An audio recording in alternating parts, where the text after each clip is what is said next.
假如我告诉你，这样的狂风暴雨的天气，鱼的活跃度非常好，会换来不错的渔获，你会去吗？今天啊，狂风暴雨啊，但是队友们呢忍不住还是要出海钓鱼啊。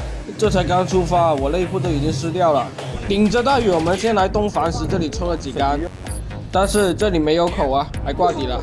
马上转头啊，就来到风车塔这边，这里水流很急啊，顶流机都有点顶不住啊。我们的铁板呢，顺着水流飘到塔底，然后再把铁板抽回来，这时候啊就有机会迎来咬口。哎，中！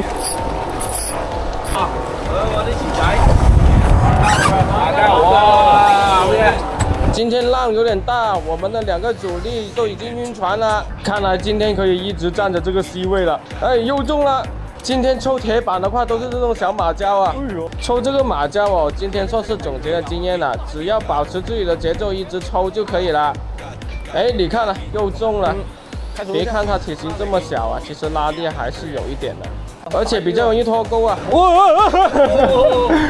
哎，等，后面的队友忍不住打了个窝了，看能不能趁着这个窝来上一条鱼呢？哎，果然中了。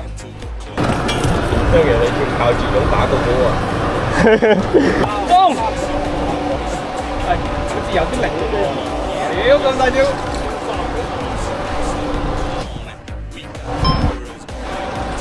哇，这鱼又开始来了。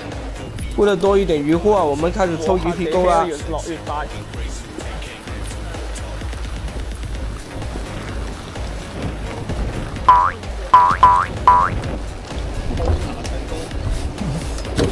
嘿，飞啊条鱼！哇塞，这边上涨还解锁了双带鲈啊！